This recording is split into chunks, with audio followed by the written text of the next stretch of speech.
Hey guys, what's going on? This is Eurymachus, and I'm just about to get into my M9 -II review, and I want to give a huge shout out to Terminator 13 annotation on the screen right now, as you can see.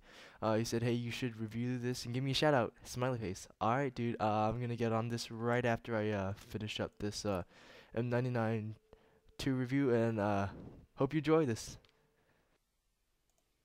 Hey guys, what's going on? This is Eurymachus, and I'm back. Today's gun is the M99-II. It's a sniper rifle, available for GP purchase at a fairly high rank, I believe. I'm gonna check it up right now.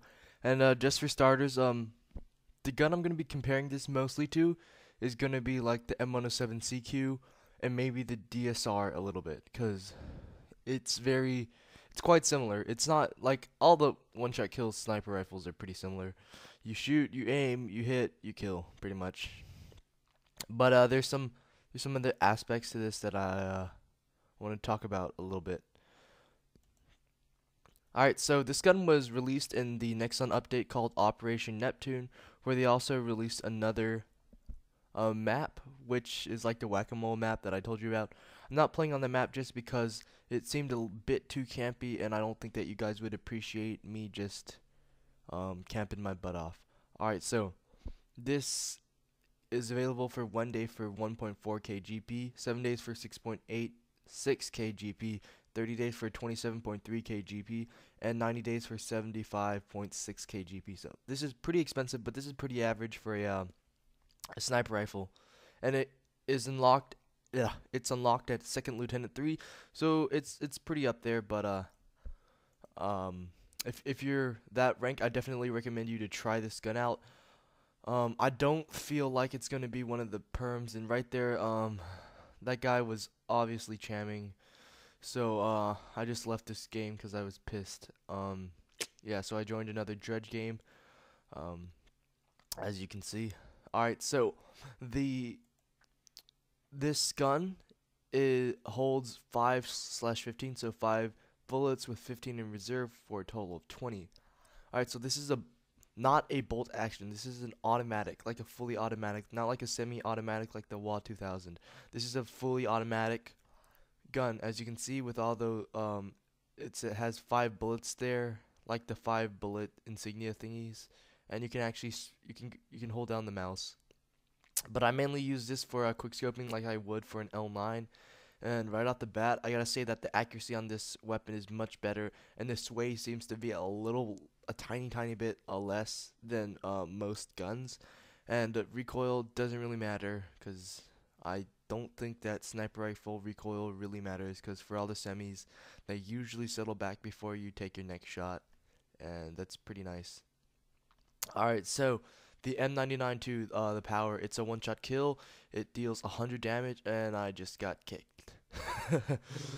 So many noobs.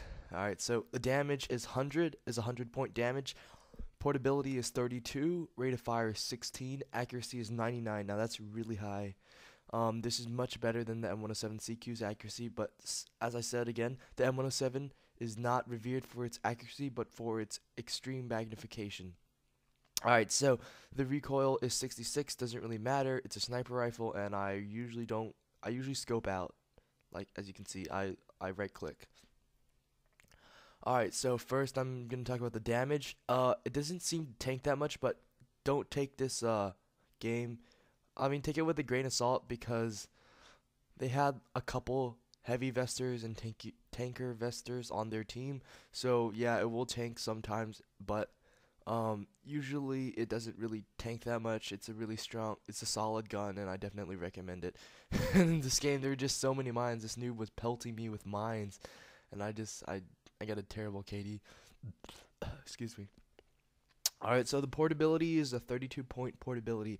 Now, I don't feel that this is not that portable. It's definitely heavier than the L9, but it does feel a little bit lighter than the M107. Maybe it's just because it's a little less chunky and stuff like that. I just fail aimed on this guy. But I definitely think that you should try out this gun, because I guess the biggest pro for this gun would be its high accuracy, and it's nice scope. So this is like a DSR substitute if you don't have the rank, and also if you don't like and if you like this nice sound, it sounds a lot like the M107 CQ, and you'll I love it. Like when you get a kill, it's so satisfying. I don't know how to say it. So the portability, it's a little bit on the slow side in terms of rushing type sniper rifles, which is what I'm kind of using this for. All right, so the rate of fire is 16. It's 16 is like really high.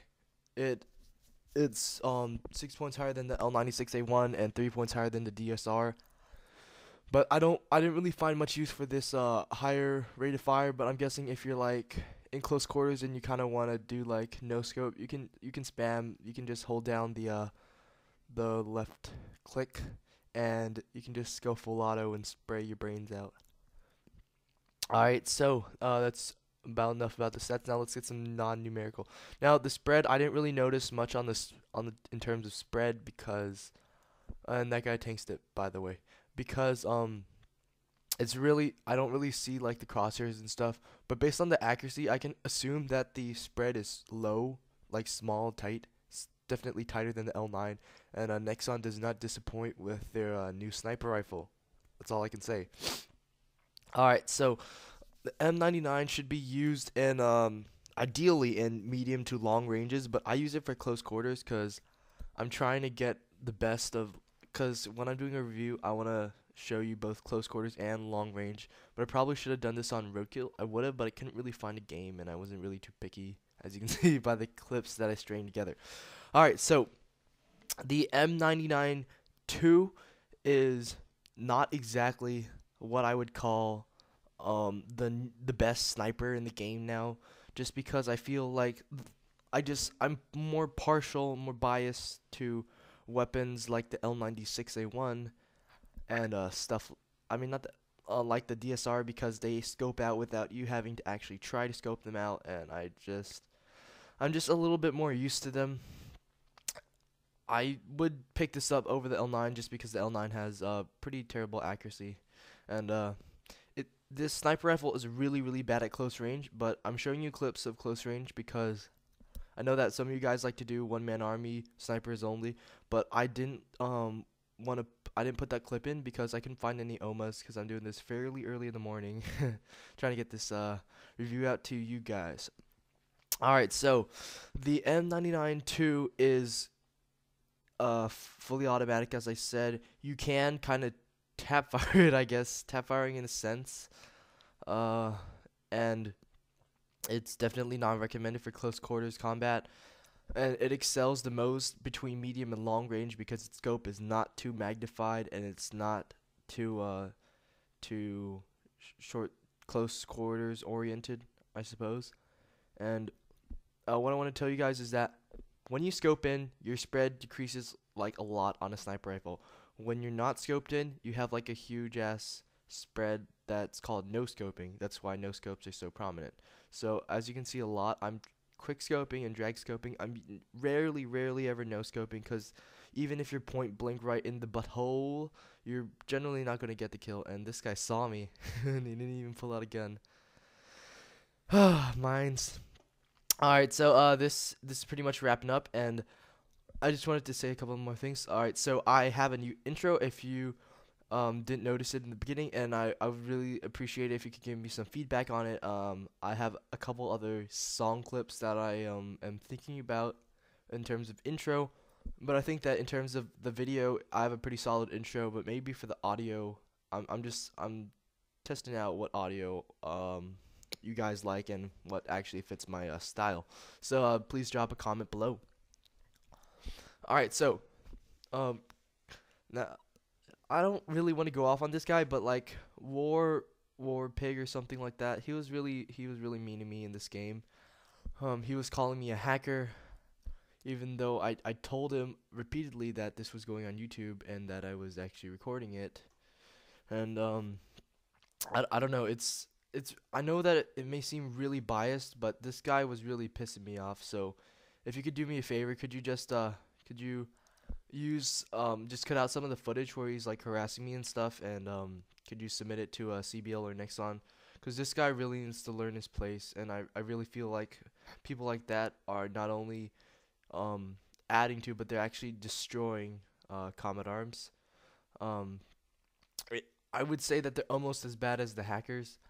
And I really would appreciate it if you guys could try to stop this kind of stuff, because hackers can be kicked, but I don't want to kick someone who's just trying to have fun at playing a game. But sometimes they really need to learn some boundaries. Alright guys, thanks for watching. This is Eurymachus, and this game is pretty much wrapping up. There's like a minute or two left, I believe. And my next gun review will be the FS2000 because Terminator gifted it to me, but I'm not quite sure what the gun review will be after that. So if you haven't done so already, please subscribe to my channel, and you'll be eligible to vote. And if you want a gun reviewed, just leave a comment, give me a message, shoot me up on Comet Arms, and I'll see if I can get to it. I prefer to review GP guns because I don't have to waste my real money, and B, I don't have to have someone die for me. But I think that my next weapon will be the L85A1 because Rocky Walkie already he said that he would die for me. Alright guys, so this gun is a really solid gun, but sometimes I just can't get that kill, and this is I'm not quite sure what else to say, but I still think that the DSR Tactical is a better weapon, but in terms of GP standards, this is the best GP standard that I think so far. Maybe the TPG one. It's just like a matter of preference. If you want it fully auto, or if you want it bolt action, it's pretty much down to the TPG one and this weapon.